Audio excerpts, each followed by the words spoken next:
빗소리가 유리창을 두드리던 그날 밤, 정유진은 낡은 아파트 주방에서 혼자 설거지를 하고 있었습니다. 수도꼭지에서 흘러내리는 물소리 사이로 거실에서 들려오는 TV 소리, 그리고 남편이 전화 통화를 하며 낮게 웃는 소리가 뒤섞였습니다. 딸아이는 이미 방문을 닫고 들어갔고 시어머니가 저녁 내내 깔아놓은 눈치의 무게가 아직도 어깨 위에 얹혀 있었습니다. 오늘도 밥이 질다고 했습니다. 오늘도 국이 싱겁다고 했습니다. 유진은 그 말들을 들을 때마다 아무 말도 하지 않았습니다. 오래전부터 그래왔으니까요. 언제부터인가 자신의 목소리를 쓰는 법을 잊어버린 것처럼 그냥 고개를 끄덕이고 그냥 다시 부엌으로 들어가고 그냥 또 하루를 마감했습니다. 설거지를 마치고 앞치마를 벗으면서 유진은 문득 거울을 봤습니다. 형광등 아래 비친 자신의 얼굴이 낯설었습니다. 50살. 어쩌다 여기까지 왔는지 기억도 잘 나지 않는 나이가 되어 있었습니다. 피곤하다는 말조차 이제는 사치처럼 느껴지는 삶. 그나마 하루의 유일한 위안은 늦은 밤 혼자 유튜브에서 피아노 연주 영상을 보는 것이었는데 남편은 그것조차 쓸데없이 감성 떤다며 핀잔을 줬습니다. 유진은 이어폰을 꽂고 볼륨을 낮추고 이불을 뒤집어 쓰고 보기 시작했습니다. 그게 세상에서 자신에게 허락된 가장 넓은 공간이었습니다. 어느 날 밤 마트에 다녀오는 길이었습니다. 비가 갑자기 쏟아지기 시작했고 우산도 없이 횡단보도를 건너던 유진의 귀에 경적 소리가 들렸습니다. 번쩍이는 헤드라이트가 눈앞을 가득 채우는 순간 이상하게도 공포보다 먼저 찾아온 것은 소리였습니다. 피아노 소리였습니다. 낮고 깊게 흐르는 어디선가 분명히 들어본 그 선율. 의식이 아득해지는 가운데 유진은 그 곡이 무엇인지 떠올리려 했습니다. 쇼팽이었습니다. 28살의 자신이 마지막으로 쳤던 바로 그 곡. 눈을 떴을 때 방 안에는 4월의 햇살이 가득했습니다. 천장이 달랐습니다. 벽지가 달랐습니다. 이불의 감촉도 달랐습니다. 유진은 천천히 몸을 일으키며 주위를 둘러봤습니다. 오래된 원룸의 낮은 천장, 창가에 놓인 작은 화분, 책상 위에 쌓인 악보들. 심장이 멎을 것 같았습니다. 이 방을 알고 있었습니다. 28살 서울 변두리 월세 15만 원짜리 반지하 원룸. 음대 입시를 준비하다 포기하고 취업학원을 등록했던 바로 그의 봄이었습니다. 손이 떨렸습니다. 거울 앞으로 다가가자 28배 얼굴이 보였습니다. 주름 하나 없이 팽팽하고 눈빛이 살아있었습니다. 유진은 손으로 자신의 뺨을 만졌습니다. 차가운 손이 차갑지 않은 뺨에 닿는 그 감각이 현실이었습니다. 꿈이 아니었습니다. 그리고 그 순간 책상 위에 놓인 낡은 악보 한 권이 눈에 들어왔습니다. 쇼팽 녹턴 전집. 표지가 닳고 모서리가 접혀 있었습니다. 손이 저절로 그 책을 향했고 펼쳤을 때 표지 안쪽에 볼펜으로 꾹꾹 눌러 쓴 문장이 보였습니다. 나는 반드시 이 곡을 무대에서 친다. 28배 자신이 쓴 글씨였습니다. 유진은 그 문장을 읽고 또 읽었습니다. 22년 동안 완전히 잊고 살았던 문장이었습니다. 결혼하고 아이 낳고 시댁 눈치 보고 밥 짓고 빨래하고 남편 뒷바라지 하는 동안 이 문장은 어딘가 깊은 곳에 묻혀 썩어가고 있었습니다. 눈물이 흘렀습니다. 서럽다기보다는 부끄러웠습니다. 한때 자신이 이렇게 간절했다는 사실이, 그 간절함을 너무 쉽게 내려놓았다는 사실이. 유진이 피아노를 처음 배운 것은 7살 때였습니다. 손가락이 건반 위에 닿는 순간부터 무언가 다르다는 걸 느꼈습니다. 선생님도 알아봤고 부모님도 알아봤습니다. 콩쿠르에서 상을 받기 시작했고 음악 고등학교에 진학했습니다. 피아노는 유진의 전부였습니다. 밥을 먹을 때도 머릿속으로 손가락을 움직였고 잠들기 전에도 악보를 외웠습니다. 음대에 가서 피아니스트가 되겠다는 꿈은 너무도 당연한 것처럼 느껴졌습니다. 그런데 28 그의 봄 모든 것이 무너졌습니다. 음대 입시를 준비하던 중 아버지가 쓰러지셨고 집안 형편이 한순간에 뒤집혔습니다. 레슨비는커녕 생활비도 빠듯해졌습니다. 오빠는 IMF로 직장을 잃었고 유진 혼자 부모님을 부양해야 하는 상황이 됐습니다. 악보를 덮고 학원을 등록하고 면접 준비를 하면서 유진은 스스로에게 말했습니다. 지금은 아니야. 나중에 하면 돼. 하지만 나중은 오지 않았습니다. 중소기업 격리 직원으로 취직하고 3년 뒤 지금의 남편을 만났습니다. 결혼을 앞두고 피아노 얘기를 꺼낸 적이 있었습니다. 언젠가 다시 배우고 싶다고 작은 학원이라도 내는 게 꿈이라고 했을 때 남편은 웃으며 말했습니다. 현실적으로 생각해. 그 말이 그렇게 깊이 박힐 줄은 몰랐습니다. 결혼 후 시어머니는 더 노골적이었습니다. 피아노? 그게 밥이 되니? 손이 망가지게 일은 안 하고 건반이나 만지겠다고? 유진은 그때도 아무 말 하지 못했습니다.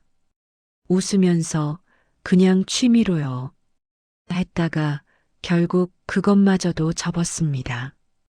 22년이 그렇게 흘렀습니다. 피아노는 딸아이 어릴 때 잠깐 가르치려고 들여놓은 업라이트 피아노 한 대가 남아 있었는데 딸이 흥미를 잃은 뒤로는 거실 한쪽에 세워둔 채 아무도 손대지 않았습니다. 유진도 마찬가지였습니다. 가끔 그 앞을 지나칠 때면 손가락이 근질거렸지만 남편이 있을 때는 건드리지 않았습니다. 시끄럽다고 할 게 뻔했으니까요. 28배 몸으로 돌아온 유진은 이틀을 멍하니 보냈습니다.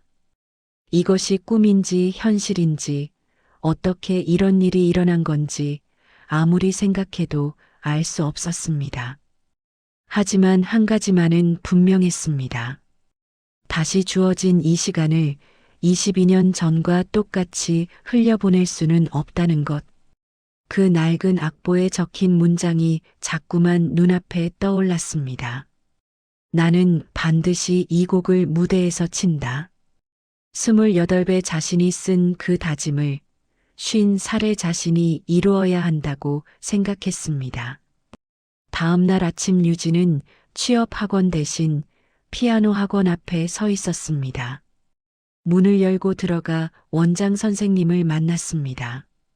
성인 레슨이 가능한지 물었을 때 선생님은 고개를 끄덕였고 유진은 그 자리에서 등록했습니다. 손이 떨렸습니다. 두려움인지 설렘인지 구분이 되지 않는 떨림이었습니다. 처음 건반 앞에 앉는 순간 이상한 일이 일어났습니다. 손가락이 기억하고 있었습니다. 22년 전에 유진이 수천 번 반복했던 그 자리를 손가락이 먼저 찾아갔습니다. 완벽하지 않았습니다. 굳어 있었고 더뎠고 끊겼습니다. 하지만 소리가 났습니다. 건반이 울렸습니다. 그 울림이 가슴 깊은 곳에서 무언가를 건드렸고 유진은 연습실 안에서 혼자 울었습니다. 소리도 없이 그냥 눈물만 흘렀습니다. 아르바이트를 시작했습니다. 카페 주방 보조, 편의점 야간 알바. 낮에는 레슨을 받고 저녁에는 일하고 새벽에는 혼자 연습하는 날들이 이어졌습니다. 쉽지 않았습니다. 손가락이 아팠고 몸이 지쳤고 가끔은 내가 지금 뭘 하고 있는 건가 싶어 천장을 멍하니 바라보는 밤도 있었습니다. 하지만 피아노 앞에 앉으면 달랐습니다.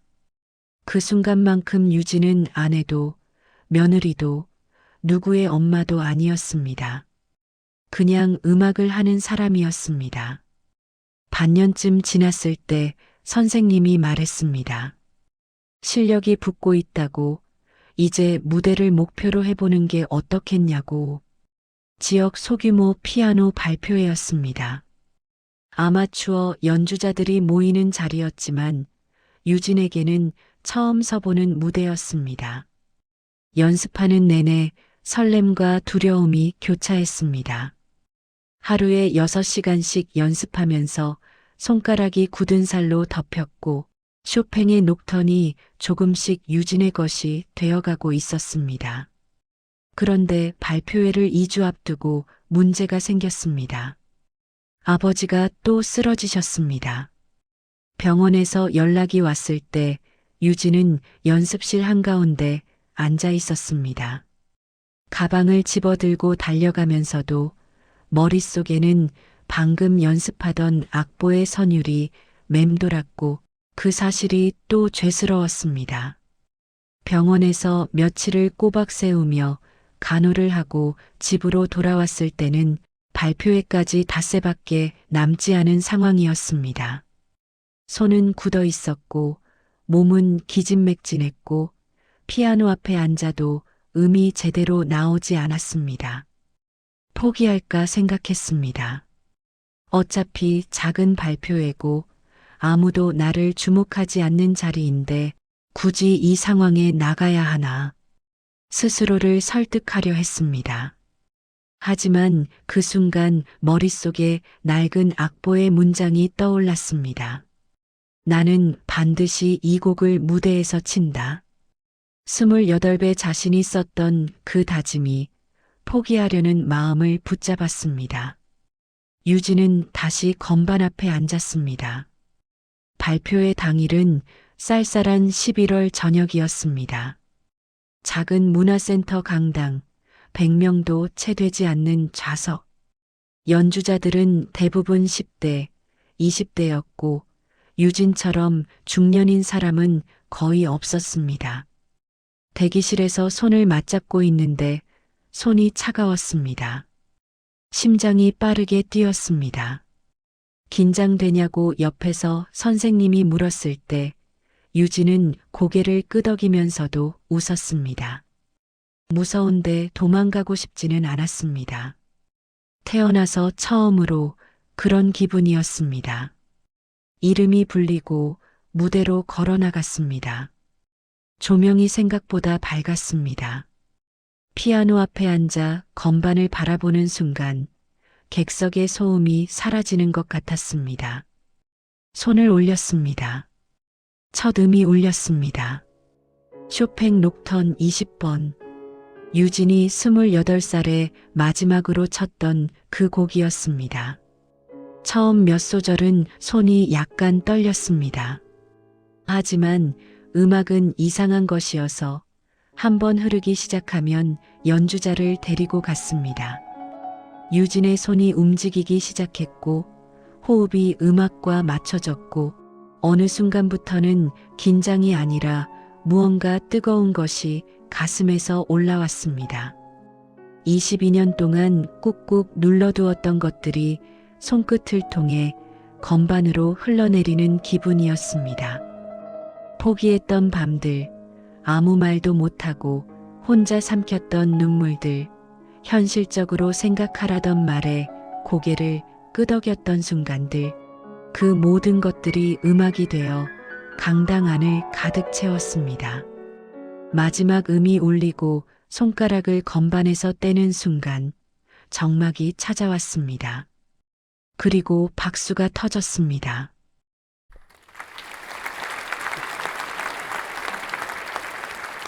유진은 고개를 들었습니다.